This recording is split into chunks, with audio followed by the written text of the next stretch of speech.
महाराज की जय। वंदो सतगुरु चरण को, करु धनि प्रेम प्रणाम। अशुभ हरन मंगल करण, धनी श्रीदेव चंद्र जिना। श्री प्राणनाथ निज मूलपति, श्री महराज सुना। तेज कुंवरी श्यामा युगल को, पल पल करू प्रणाम। पल पल करू प्रणाम। सतम संबंधी धाम धनी के लाडले एवं प्यारे सुंदर साथी, आपके श्री चरणों में मेरा कोटि कोटि प्रणाम।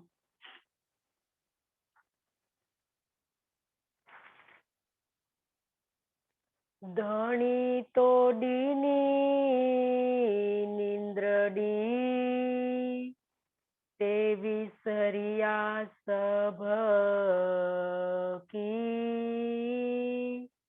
जी न चाहे तीन चियो, कुरो करियो असी। असा इश्क निद्रडी विसरियो,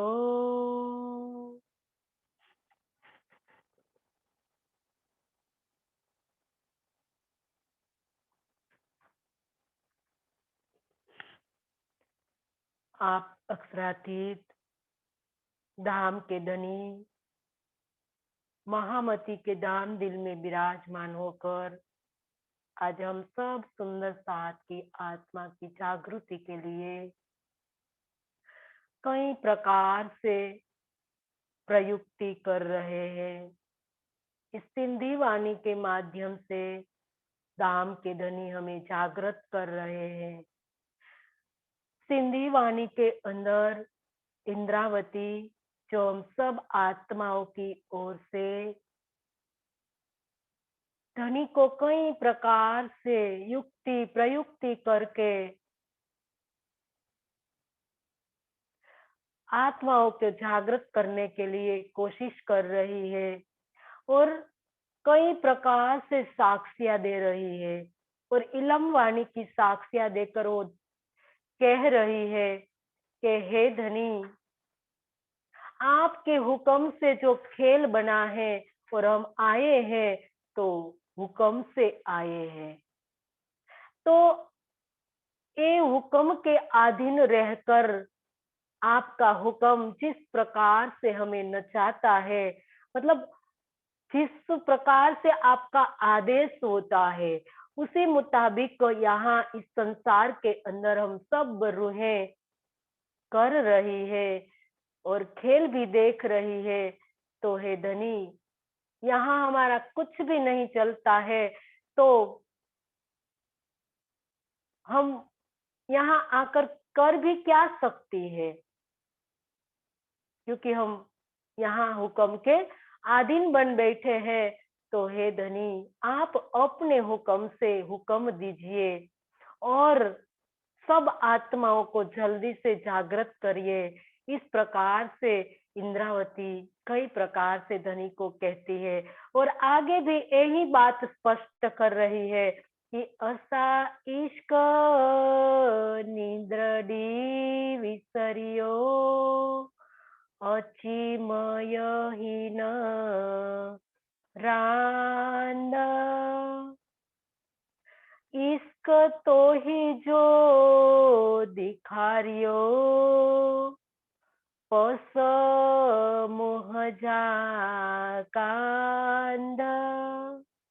असा इश्क निद्रडी विसार्यो, हे प्रियतम अचिमय हीन रांद। हे प्रियतम, इस खेल में आने पर माया की नींद ने हमारे इश्क को हमसे भुला दिया है। मतलब हम अपने प्रेम से अलग हो गई है। इश्क तो ही जो दिखा रही हो, पस मोहनजा कांध। अब देखिए कि इस नींद में आने के कारण हमें आपकी तारतम वाणी प्राप्त हुई, जिससे हमें आपके इश्क की पहचान हो गई। अब इंद्रावती आगे और स्पष्टता कर रही है कि किस प्रकार से यहाँ हमारे अंदर इश्क आ सकता है और हमें इस संसार के अंदर आने से हमें क्या मिला है और माया की नींद क्या है। इस सब बातों की स्पष्टता इंद्रावती यहाँ हमें आत्माओं को भी कह रही है और इससे माध्यम से वो धनी को भी कह रही है। तो यहाँ इंद्रावती कहती है कि हे धनी, आपने इस खेल में आने पर माया की नींद ने, अब माया की नींद क्या है, कभी हमने सुंदर साथ जी इस पर विचार किया है? अभी तो हम कहते हैं कि हम तो तारतम वाणी हमारे पास आ गई तो हम तो जागृत हो गए हैं। तो यहाँ तो इंद्रावती कह रही है कि हम तो माया की नींद में सो रहे हैं। तो माया की नींद में सोना क्या है? माया की नींद किसको कहते हैं? तो जिस प्रकार से रात्रि के समय गहरी नींद में जो सो जाने वाला व्यक्ति स्वयं को तथा संसार को पूरी तरह से भुला रहता है, उसी प्रकार से जो लौकिक कार्य का मतलब अर्थोपार्जन, पारिवारिक कर्तव्यों के पालन तथा विषय भोग को ही सब कुछ मानकर प्रियतम के इष्ट को और अपने निज स्वरूप को भुला रहता है, उनको माया की नींद में सोया माना जाएगा। अब हमें समझना है कि हम माया की नींद में सो रहे हैं या तारतम ज्ञान के प्रकाश के अंदर इश्क को पाने का प्रयास कर रहे हैं। हमें दोनों का तोलमोल करना है। सुंदर साथ जी, यहाँ इंद्रावती हमें ये बता रही है कि हे सुंदर साथ जी, आप इस तारतम वाणी आने के बाद भी आप माया के अंदर सो तो नहीं रहे हो ना। जो आप सो रहे हो तो आप उठकर खड़े हो जाइए, क्योंकि यहाँ अनहोनी घटना के रूप के अंदर जो इस संसार के अंदर तारतम वाणी आई है, तो तारतम वाणी के ये वचन ऐसे जागृत है जो आपको तत्क्षण जागृत कर देंगे। ऐसे वचन है तो इन वचनों से ही आप अगर जागृत नहीं हो रहे हो तो आप आपके अंदर झांक कर देखिए कि कमी कहाँ हो रही है। तो ये बात यहाँ इंद्रावती हमें समझा रही है कि माया की नींद में हम इस संसार के अंदर, आगे की चौपाई में इंद्रावती ने कहा कि हम माया की, ये धनी आपने हमें इस माया की नींद में सुला रखा है, माया की नींद हमें दे दी है।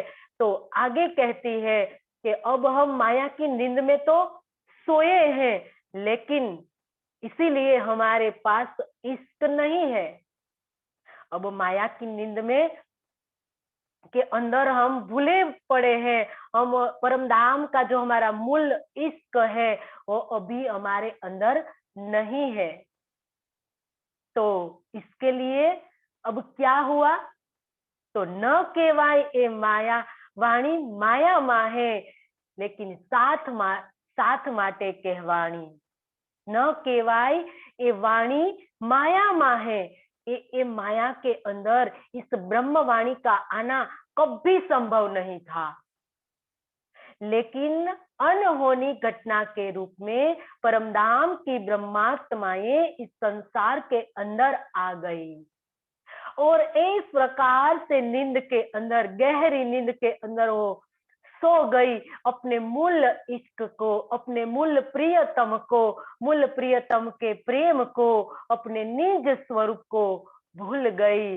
तो उनको याद दिलाने के लिए इस संसार के अंदर तारतम वाणी का प्रगटन हुआ। तो इस संसार के अंदर अब तारतम वाणी आई। तो इंद्रावती कहती है कि हम सब रूहें तो आपके इष्ट से अलग हो गई थी, माया की नींद ने ऐसे हमें बहका रखा था कि हमारे मूल इश्क को भुला दिया था। लेकिन देखिए हे धनी, आपकी मेहर जो है महबूब की कितनी बड़ी है कि जो इस संसार के अंदर इस नींद में आने के कारण ही तो इस तारतम वाणी आई, न केवल ये माया माहे वाणी। सुंदर साथ जी, हम रूहें इस संसार के अंदर आई, इसीलिए तो इस तारतम वाणी का पदार्पण हुआ संसार के अंदर। तो इसीलिए कहा इंद्रावती ने कि धनी, इसीलिए तो हम माया की नींद में सो गए थे, तो इस तारतम वाणी हमें प्राप्त हुई, जिससे हमें आपके इश्क की पहचान हो गई। सुंदर साथ जी, क्योंकि यहाँ इंद्रावती ने कहा कि सहूर तो को साहेब ने दिया, इलम दिया हक। सहूर किसने दिया? तारतम वाणी का सहूर हमें धनी ने, हमारे साहेब ने दिया। और तारतम लेकर श्री राज पधारे, तारतम लेकर श्री राज पधारे, सखिया कहे हमें आवीने मलसू, मलिया ते मूल एंधान। तो इसी प्रकार से इस तारतम लेकर खुद हमारे धाम के धनी आए। तो आए तो क्या हुआ? तारतम वाणी इस ब्रह्मांड के अंदर आई तो क्या हुआ? ये बात यहाँ इंद्रावती हमें समझा रही है कि हम आ तो गए इस माया के अंदर और भूल भी गए, लेकिन इस तारतम वाणी इस संसार के अंदर आई तो ऐसे अलेखे सुख अखंड लेकर, शब्दातीत सुख लेकर धाम के धनी तारतम वाणी के माध्यम से लेकर आए। तो यहाँ हमें क्या हुआ? परमधाम के मूल इश्क प्राप्त हुआ। अब इंद्रावती ने तो एक ही सेंटेंस में लिख दिया कि हमें परमधाम का इश्क मिल गया, लेकिन सुंदर साथ जी, इसका विस्तार समझना है हमें। इश्क के रूप के अंदर हमें क्या मिला? ये तो तारतम वाणी का सार क्या है, कभी हमने सोचा है? सुंदर साथ जी, तारतम वाणी का सार ही इश्क है। और इश्क पूरी तारतम वाणी जब हम पूर्ण रूप से इनको आत्मसात कर ले तो एक ही शब्द में इनको इश्क कहा जा सकता है। एक ही शब्द सुंदर साथ जी, जिसको तारतम वाणी को इश्क कहा है, और इनके अंदर अनंत परमधाम के सुखों का जो वर्णन बताया गया है। तो सुंदर साथ जी, यहाँ इंद्रावती कहती है कि अब तारतम वाणी आई, इश्क आया, तो क्या हुआ? जो परमधाम के अंदर हमें पता नहीं था, ये सब बात विदित हो गई रूहों को। क्या हमें पता था परमधाम के अंदर हमारे धनी गिलम बने हुए हैं? क्या हमें पता था सुंदर साथ जी कि परमधाम के कण कण के अंदर हमारे धनी का दिल लीला कर रहा है?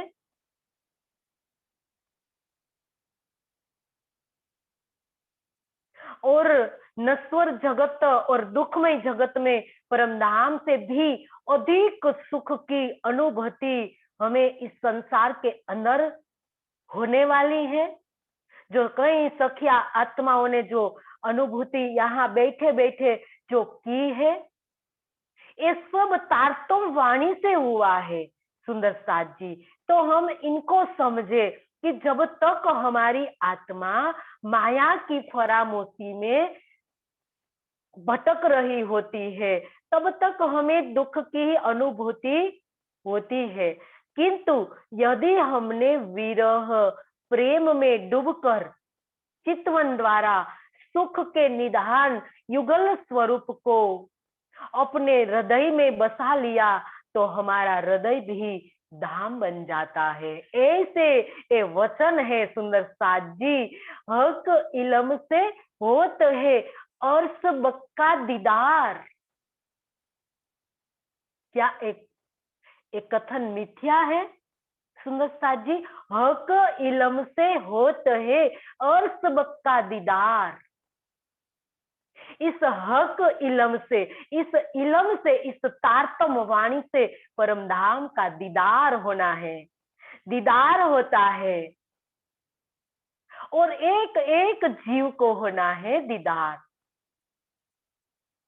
जब जिसके पास तारतम वाणी आ जाएगी और तारतम वाणी से जो जीव ब्रह्मांगना जेवी भावना करेगा, ब्रह्मांगना जैसी जो भावना करेगा, तो इस जीव को यहाँ बैठे बैठे परम धाम का दीदार होगा, मूल मिलावा का दीदार होगा। ये तारतम वाणी से तो शक्य हुआ है। अभी तक कई भक्त जनों हुए, कई तीर्थंकरो, पैगंबरों, अवतारो, कई प्रकार से वो आए, लेकिन किसी ने भी दिशा निर्देशन किया है संसार के अंदर कि परम धाम किस ओर आया? एक ही हरफ किसी ने अपने मुख से नहीं कहा है। वेदों ने भी कहा तो निराकार के आगे जो वेद गए तो मौन धारण कर लिया, लेकिन परम धाम के बारे में एक भी शब्द नहीं आगे बोल सका। तो सुंदर साथ जी, ये सब बातें परम धाम के जर्रे जर्रे की बात तारतम वाणी से विदित हुई है।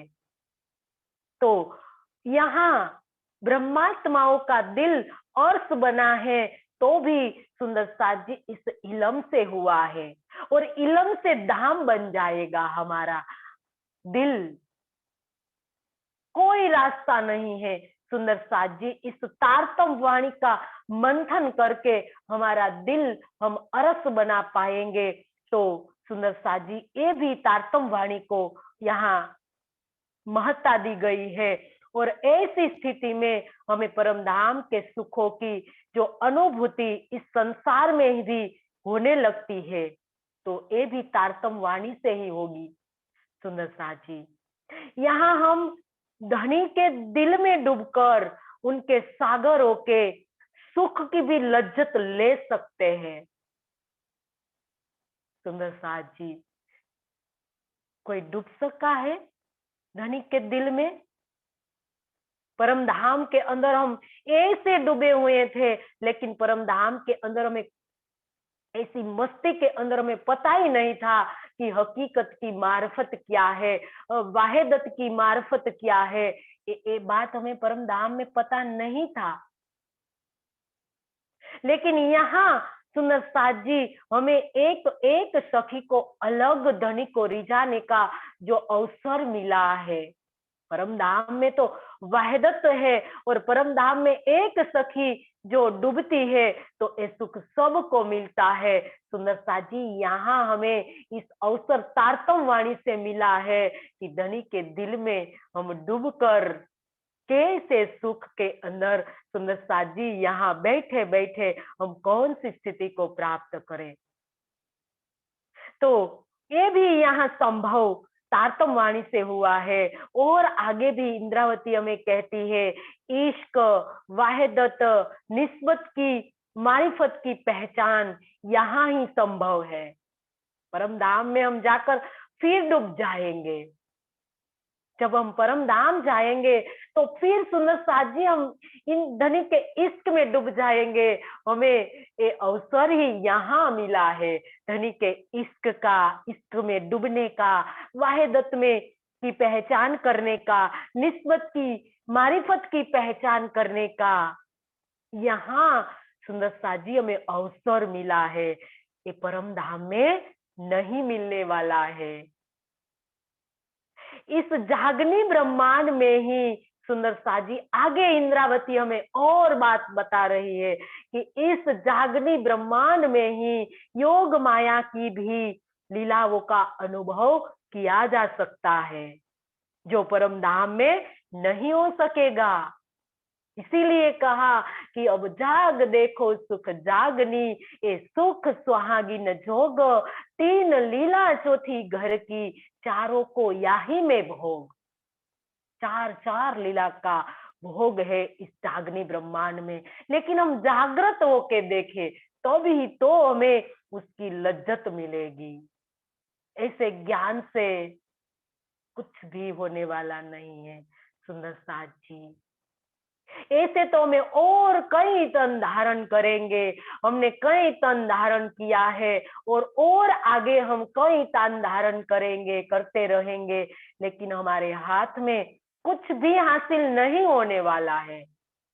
इसके लिए इन चारों सुखों को लेने के लिए हमें और कसनी पर खरा उतरना पड़ेगा। हमारे जीव को सुंदर साथ जी, हमारी खास रूह मोमिन आत्माओं ने किस प्रकार से कुर्बानी की, किस प्रकार से त्याग किया, किस प्रकार से बलिदान किया, समर्पण किया और अपने को विरह की भट्ठी में तड़पाया, तब जाके सुंदर साथ जी इश्क का मुख दिखा देखा। ऐसा सरल नहीं है इश्क का मुख देखना। हमें यहाँ इश्क का मुख देखने के लिए आई है, जो आज हमारे पास वो नहीं है। हमारे हमसे वो ले लिया गया है इश्क, क्योंकि हम आए हैं इसी दुनिया में, इसे संसार के अंदर के जहाँ इश्क का नामो निशान नहीं है, प्रेम का नामो निशान नहीं है। यहाँ प्रेम के बारे में कोई जान ही नहीं सकता है, किसी ने बताया ही नहीं है। यहाँ प्रेम है तो सिर्फ मोहग्रस्त है, मोह वाला प्रेम है। किसी ने प्रेम के बारे में बताया है तो सुंदर सा जी निराकार के परे जाकर वो रुक गए हैं, लेकिन जो असल प्रेम है, अक्षरातीत का जो प्रेम है, वो किसी ने नहीं बताया है, वो तारतम वाणी लेकर आई है और वो हमें दी गई है। लेकिन आज हमारा बदनसीब है कि हम इस असल प्रेम की पहचान नहीं कर पा रहे हैं, क्योंकि आज चारों सुख धनी ने हमारे हाथ में दिए हैं, लेकिन आज लेकर हम क्या कर रहे हैं।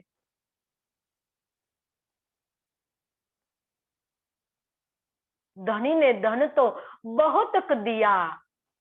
क्यों इंद्रावती ने ऐसा कहा?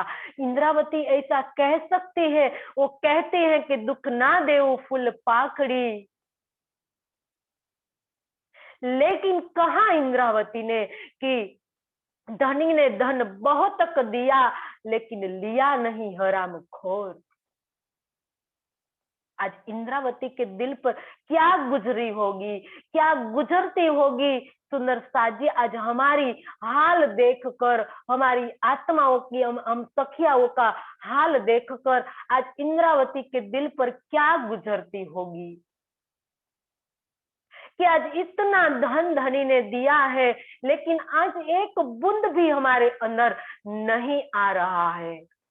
अगर हमारे अंदर एक भी बूंद आ जाए सुंदर साथ जी, धनी ने ये तो कहा है कि जब करोगे मुझे याद तब होवे तुम जागृत, जब तुम मुझे एक बार याद करोगे तब तुम जागृत हो जाओगे।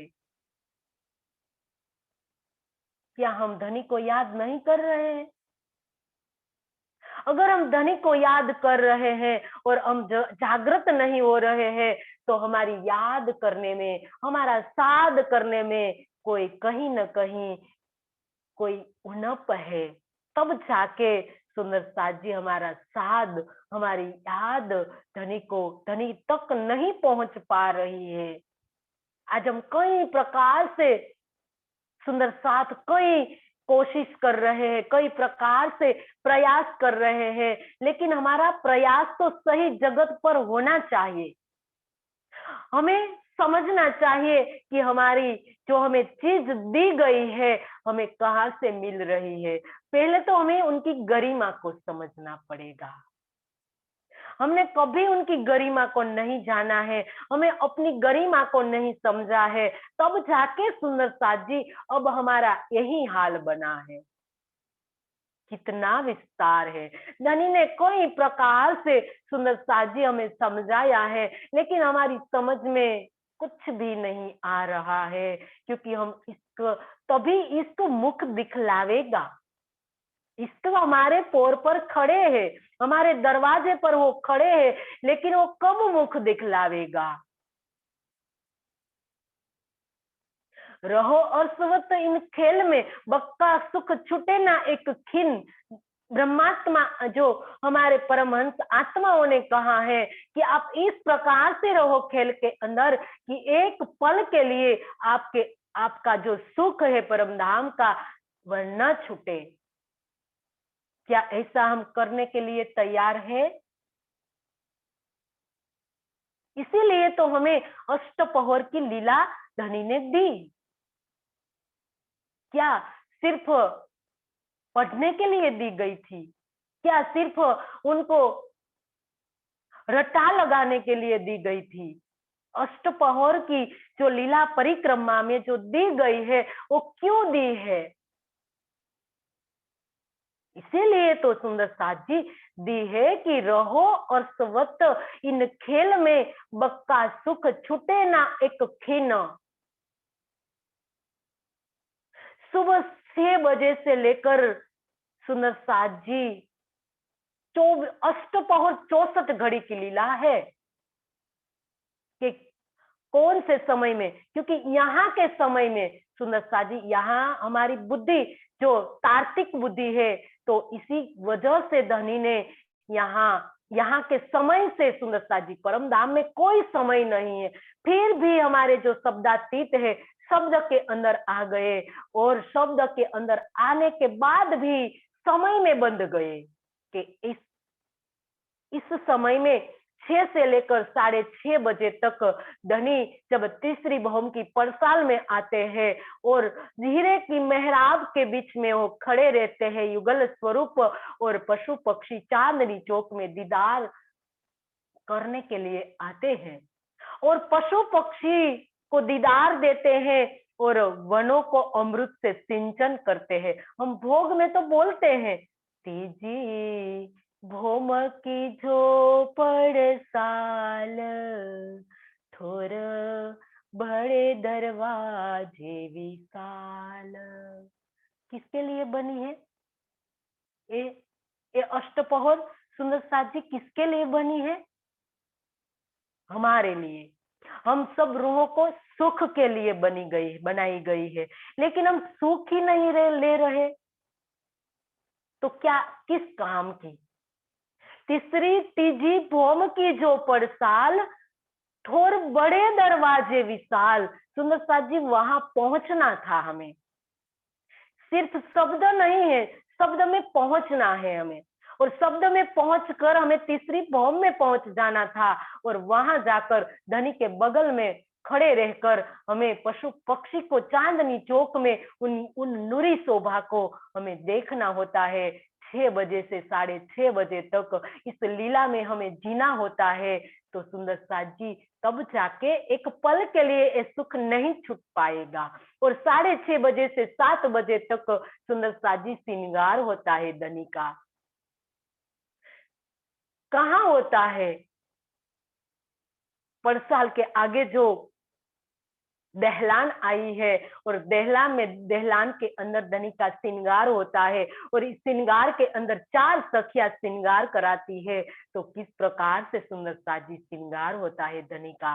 और नीले आसमानी रंग के मंदिर में सखिया श्यामा जी का श्रृंगार करती है। तो इस प्रकार से अष्टपहर की लीला हमारे लिए दी गई, हमारे सुख के लिए दी गई, लेकिन हम सुख ही नहीं ले रहे, तो क्या काम की सुंदर साथ जी। तो ये बात यहाँ इंद्रावती ने हम सब सुंदर साथ को बताई है कि अब तारतम वाणी से इश्क आया और इश्क को लेकर अभी तक हम इश्क को समझ नहीं पाए हैं। तो सुंदर साथ जी, हम कितने बदनसीब कहे माने जाएंगे। तो ये बात यहाँ हम क्या दौड़ करेंगे सुंदर साथ जी, हम दौड़ रहे हैं कि वहां हमें मिलेगा, उन वो सेवा हम कर लेंगे, वो सेवा सेवा जरूरी है सुंदर साथ जी। सेवा सेवा के बिना काम नहीं चलेगा। लेकिन हमें जो इश्क किस प्रकार से मुख दिखलाएगा, तो इसके लिए तो हमें और प्रयास करना पड़ेगा। वाणी मंथन करके, सेवा करके, सहूर करके, चिंतन करके, चितवन करके, कई प्रकार से जब हम प्रयास करेंगे, तब जाके सुंदर साथ जी हमें पता चलेगा। और कहा कि इस तारतम वाणी से तो हमें पता चला कि हमारे जो सुख धनी ने हमें यहाँ दिया है वो परम धाम के अंदर नहीं है। इसीलिए तो कहा सुंदर साथ जी, हमें क्या परम धाम के अंदर हमें पता था कि जिमी जात रूह की, जिमी जात रूह की, रूह जात आसमान, जल तेज वाये सब रूह को, रूह जात अर्श सुभान। परम धाम का एक एक जो कण है हमारे धनी बने हुए हैं। परम धाम का आसमान है, वहां एक एक कण है वो रूह बनी हुई है, आत्म स्वरूप है वो। तो ये बात का पता हमें तारतम वाणी से चला है। तो सुंदर साथ जी, हमें इस इश्क की पहचान करनी होगी। तो ये बात यहाँ इंद्रावती हमें कई विस्तार से समझा रही है। तो सुंदर साथ जी, यहाँ इंद्रावती धनी को भी कह रही है कि हे धनी, हम इस माया में आए तो तारतम वाणी आई, और जिससे हमें हमारे इश्क की पहचान हो गई। तो इश्क की पहचान हो गई है, तो अब आगे अपना मुद्दा हो रख रही है कि तनडा असांजा तो कने पण दिलडा असांजा कीत सेकी फिकर न करियो के हाल मोहजो चीत। तनडा असांजा तो कने, तनडा मतलब हमारे तन, असांजा मतलब हमारा, तनड़ा मतलब शरीर, कहाँ है आप, कने मतलब आपके चरणों में, पण दिलड़ा असांजा की तो, और कहती है किंतु हमारा दिल कहाँ है, धनी को पूछ रही है इंद्रावती सुंदर साथ जी, क्योंकि हमारा केस लड़ रही है ना वो, इसीलिए वो धनी को क्वेश्चन कर रही है कि हे धनी, आपने हमारे तन को तो आपके चरणों में बिठा रखा है, लेकिन आपने कभी सोचा है कि हमारा दिल कहाँ है। और कहती है कि से की फिक्र न करियो, हे हाल मोजो चित्त, कहती है इस बात की चिंता आप क्यों करते हो, क्यों नहीं करते हैं कि हमारे दिल का हाल क्या है। हे धनी, आपने हमारे तन को आपके चरणों में बिठा दिया, और हमारे दिल का हाल तो आपने कभी नहीं पूछा कि मेरी रूहें संसार के अंदर गई है तो इनका हाल क्या है, मैं जाकर उनको देखूं। आपने कभी देखा है रूह के दिल का हाल। तो सुंदर साथ जी, यहाँ दिल किसको कहा है ये हमें पहले समझ ले कि किस प्रकार से दिल को कहा है। शरीर, दिल, शरीर का दिल और जीव का दिल और आत्मा का दिल। तो यहाँ जो दिल की बात की है तो इसके बारे में हम थोड़ा समझ ले। वैसे तो सुंदर साथ जी आपको कई बार धनी ने समझाया है, तो आप तो वैसे सुजान है, लेकिन आपको सब समझ है। मेरा कहने का आशय, आप सब समझ रहे हैं, लेकिन धनी बार बार हमें समझा रहे हैं कि कोई आत्म जो उतर आई है धाम से, तो कौन शब्द से उनको चोट लग जाए, तो धनी अलग अलग मोड़ से बार बार हमें एक ही बात समझा रहे हैं। तो यहाँ हम बार बार समझे तो सुंदर साथ जी, क्योंकि ये मिश्री का टुकड़ा है तो हमें मिठाई लगता है। कई बार धनी समझाते हैं तो हमें मीठा लगने लगता है। तो ऐसे इस तातम वाणी से धनी हमें समझा रहे हैं कि किस प्रकार से यहाँ दिल को हमें समझना है। यहाँ इंद्रावती जो दिल की बात कर रही है तो हमें यहाँ विस्तार से समझा रही है कि स्वप्न देखने वाला या विचार के गहराइयों में डूबने वाला जो कोई व्यक्ति अपने तन का और दिल का, अपना तन और दिल वही होता है।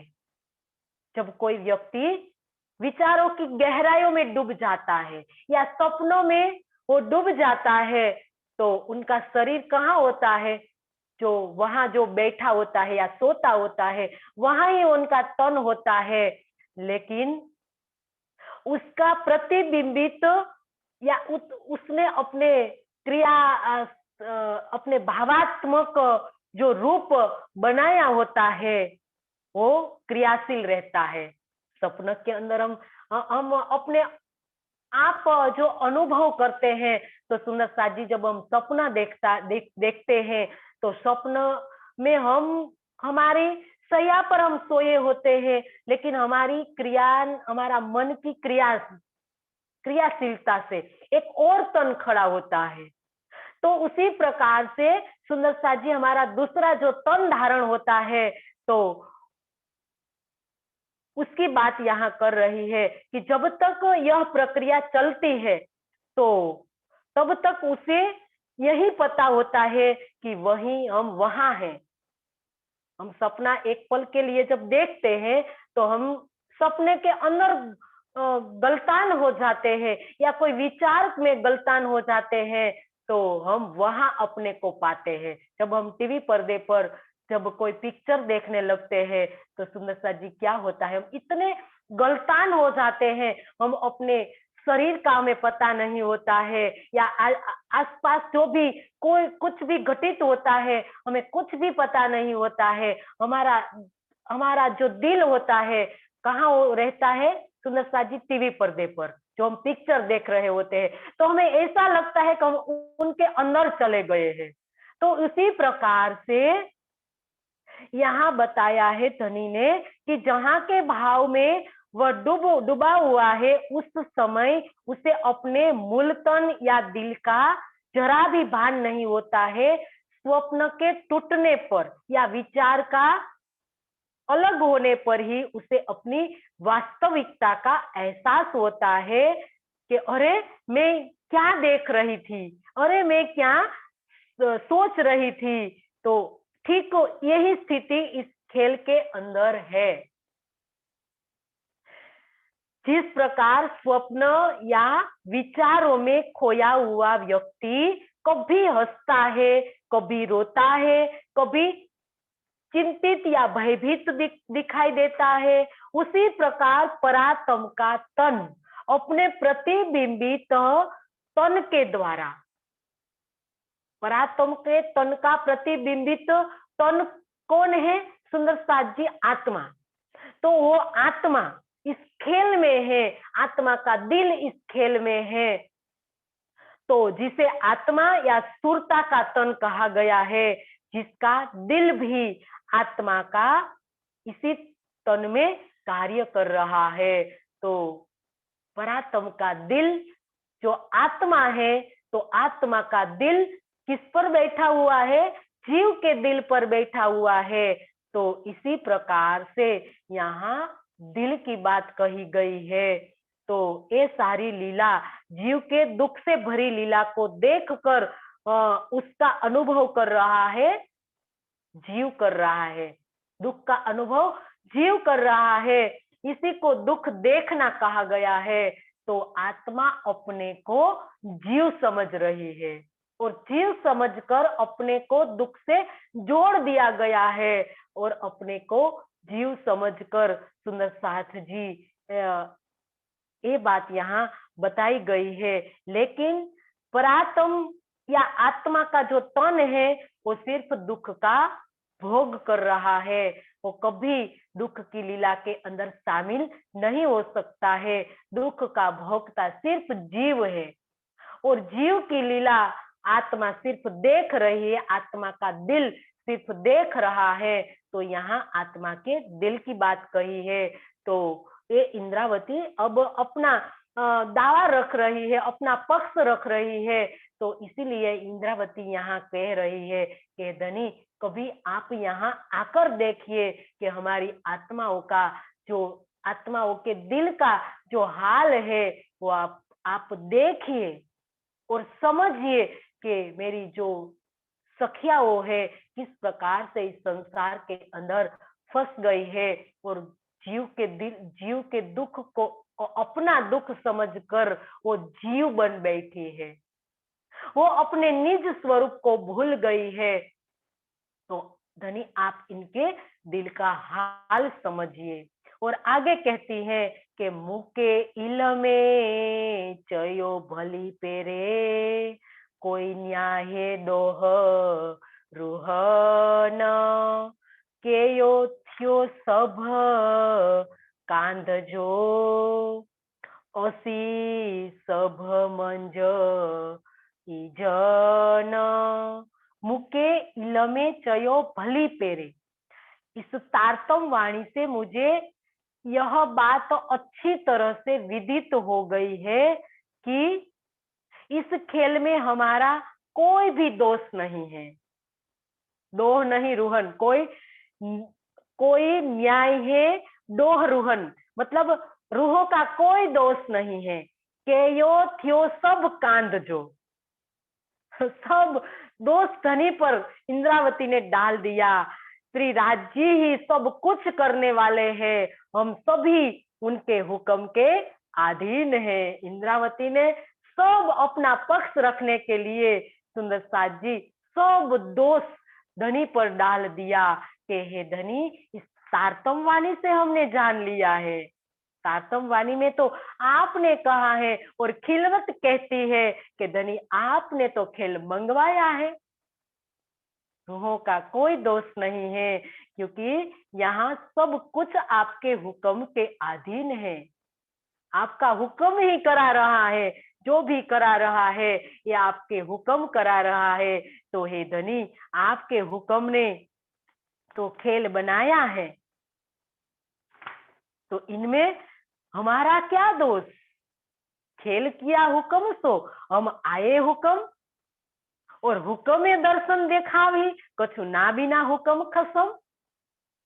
आपकी खिलवत ने आपने ही तो कहा है धनी कि इस खेल हुक्म से बनाया गया है और खेल में आपके हुक्म से हम आए हैं और आपके हुक्म से ही आपका हमें दीदार होने वाला है। ये बात तो पूर्ण रूप से स्पष्ट है कि आपके हुक्म के बिना कुछ भी नहीं है, तो सारा दोष धनी आपका है, हमारा कोई दोष नहीं है। और आगे कहती है कि इश्क बंदगी या गुणा से सब हथ हुकम रांद कार्य निद्र में हित के यो डोह असा खसम।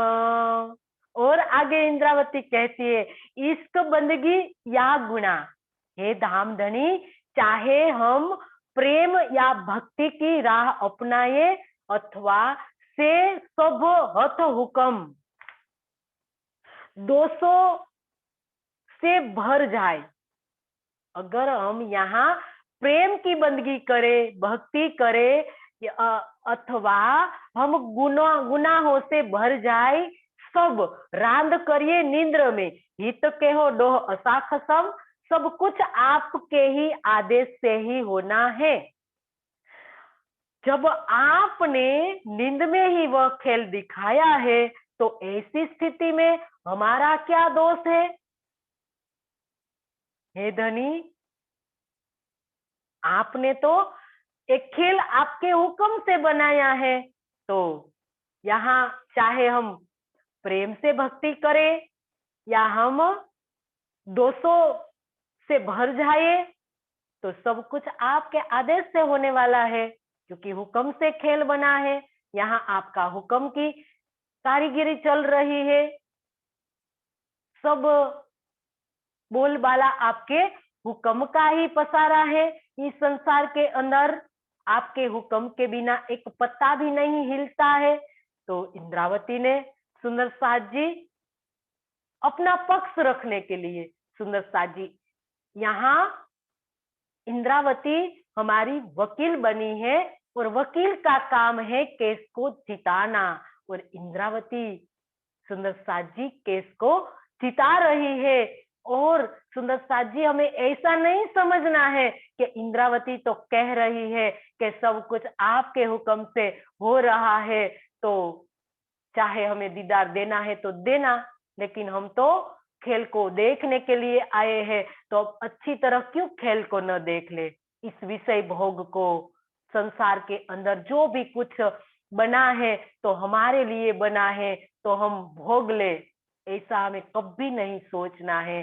क्योंकि हुक्म के सिर दोस्त दे बैठ ना सके मोमिन। सुंदर साज जी इस पर भी हमें विचार करना है। यहाँ इंद्रावती अपना पक्ष रखने के लिए कह रही है, लेकिन हमें कभी हुक्म के सिर पर दोष देकर कभी नहीं बैठना है, सुंदर साज जी, क्योंकि हमें हमारी आत्मा को जागृत करना है। और इंद्रावती ने तो जागृति की अवस्था में, सुंदर साज जी, वो धनी को लाडली आत्मा बन गई, धनी की लाडली आत्मा बन गई है, और अब वो लाड ले रही है धनी से, और इस सिंधी वाणी से अपना पक्ष रखने के लिए ये सारी बात सुंदर साज जी वो धनी को दोषी बना रही है। तो आगे भी कहती है कि बेशक दीने इलम जगाया दिल के, इलम न पूजे रोहसी सब हथ हुकम जे। बेशक दीने इलम, इसमें कोई संशय नहीं है कि आपकी तारतम वाणी ने हमारे दिल को जगा दिया है। इलम न पूजे रूसी, किंतु यह ज्ञान हमारी आत्मा तक नहीं पहुंचता।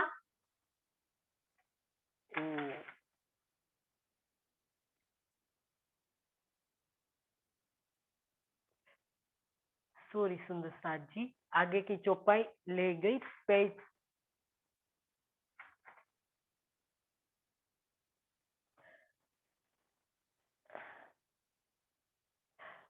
दुखड़ा न दिसे आकार, दिलड़ा दुख पसान, से दुख दिसे दिल रांद में, दुख न बक्का में तन। आगे की चौपाई में इंद्रावती ने, इस चौपाई के पूर्व की चौपाई में इंद्रावती ने कहा कि हे धनी, आपने हमारे तन को आपके चरणों में बिठा रखा है। तो दिल की जो बात बताई है ना सुंदर साथ जी, कि हमारे दिल का हाल आपने कभी जाना है? हे धनी, आपने कभी तो हमारे दिल का हाल जाना होता तो आपको पता चलता। तो आगे की चौपाई में इंद्रावती ने कहा, सुंदर साथ जी पेज फिर गया था तो मैंने आगे की एक चौपाई आपको बता दी, लेकिन 20वीं चौपाई में इंद्रावती कह रही है कि दुखड़ा न दिसे आकार, कि शरीर कभी दुख को नहीं देखता है। दिलरा दुख पसना, दुख को दिल ही देखता है, उनका अनुभव करता है। से दुख दिसे दिल रांद में, दुख न बक्का में तन, हमारा दिल इस खेल में दुख को देख रहा है। अखंड परम धाम के तनों में कोई दुख नहीं है। इंद्रावती ने पूर्ण रूप से स्पष्टता कर दी कि हे धनी, हमारे जो परम धाम वाला तन है, परात्म तन है, वो आपने आपके चरणों में बैठा रखा है, तो इसमें कोई दुख नहीं है। दुख किसको होता है? तो शरीर को, वो भी पंचभूतात्मक शरीर को दुख होता है। तो शरीर को साधन बनाकर ही दिल सुख दुख का अनुभव करता है, क्योंकि शरीर माध्यम खलु धर्म साधनम, हमें एक यहाँ इस शरीर को माध्यम बनाकर इस खेल को हम देख रहे हैं। तो शरीर सिर्फ साधन है खेल को देखने का, और अब सुख दुख का अनुभव कौन करता है? शरीर नहीं करता है, क्योंकि शरीर के अंदर जब जीव की चेतनता से ही शरीर चेतनवंता बनता है, लेकिन जब इनके अंदर से चैतन्य निकल जाता है तो शरीर की कोई वैल्यू नहीं है, वो निर्जीव बन जाता है। तो इसी प्रकार से यहाँ शरीर की महत्ता को बताया है कि शरीर कभी दुख नहीं देखता है, दुख तो दिल देखता है। शरीर के माध्यम से दुख दिल, शरीर के अंदर जो दिल है, जीव का जो दिल है, वो सुख दुख का अनुभव करता है, और निर्जीव शरीर की आंखें या जीवा कोई भी कार्य नहीं कर सकती है। तो दिल इस खेल में दुख को देख रहा है। अखंड परम धाम के तनों में कोई दुख नहीं है, तो वो तो नूरी तन है। तो सुंदर साथ जी यहाँ प्रतिबिंब रूप जो परात्म के दिल का प्रतिबिंब रूप आत्मा का जो दिल है, वो जीव पर बैठकर सुख दुख की लीला को सिर्फ देख रहा है। दिल असांजा सोने में से था दुख पसन्न, से पसो था नजरो जे गुजरे दिल रुहन।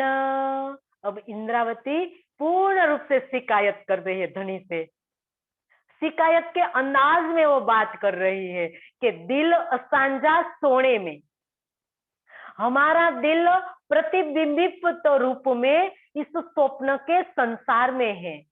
सेथा दुख प्रसन्न, इस दुख भरी लीला को देख रहा है। से पसोथा नजरो, सखियों के दिल में जो दुख की लीला देखी जा रही है, उसे आप भी अपनी दृष्टि से देखकर सहन कर रहे हैं। यह बहुत ही आश्चर्य की बात है। ये धनी, अपने आप को आप आशिक कहते हो।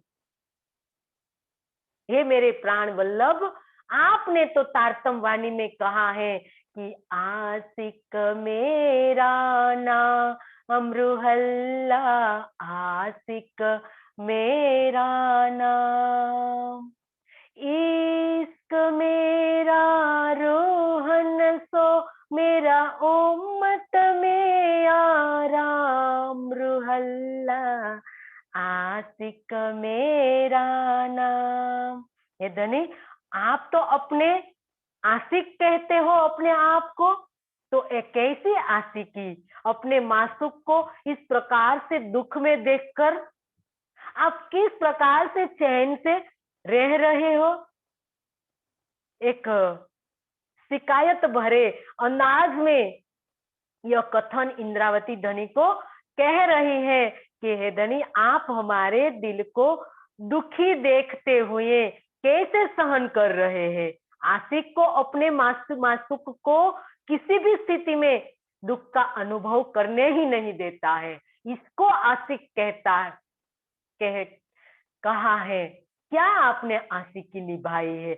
आप मेरी सखियों को इस प्रकार से दुख में देखकर आप चैन से रह रहे हैं? हे धनी, एक कैसी आशिकी है आपकी?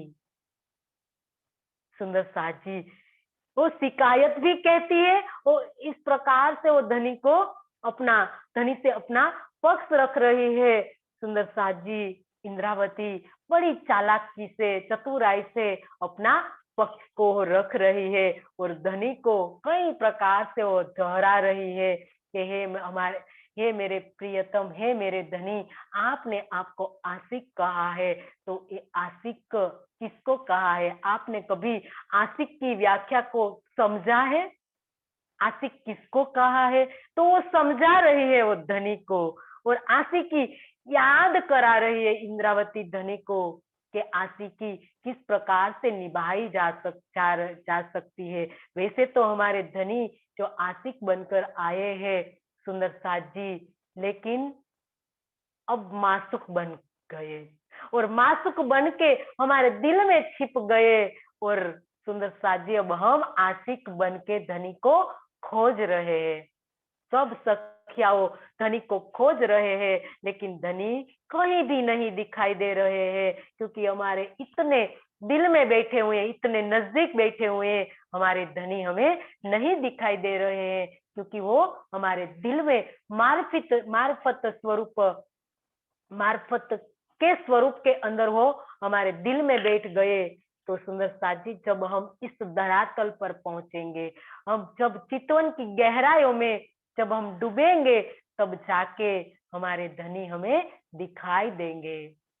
क्योंकि तिल के अंदर जब तेल है लेकिन दिखाई नहीं दे रहा है, जब हम उनको निकालने के लिए सुंदर साथ जी इनकी प्रोसेस जब हम करते हैं, तब जाके तिल निकलता है।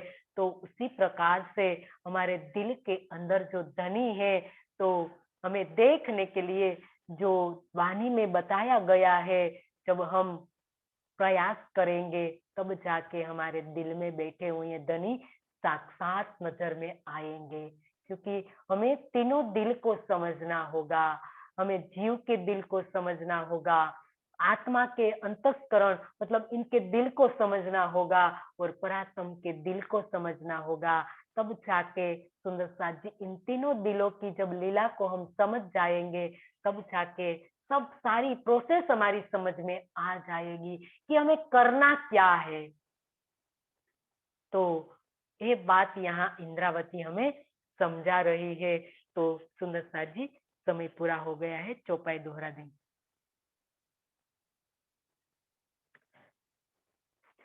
इश्क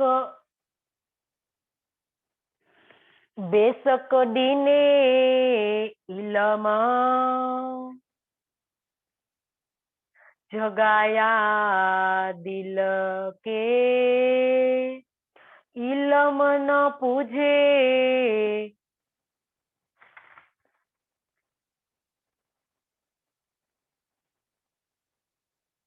दिल असांझा सोने में, से था दुख पसन, से पथो जा नजरो, जे गुजरे दिल रूहन, जे गुजरे दिल रूहन। बोलिए श्री प्राणनाथ प्यारे की जय, सदगुरु महाराज की जय। सब सुंदर साथ के चरणों में मेरा कुटी कुटी प्रणाम जी।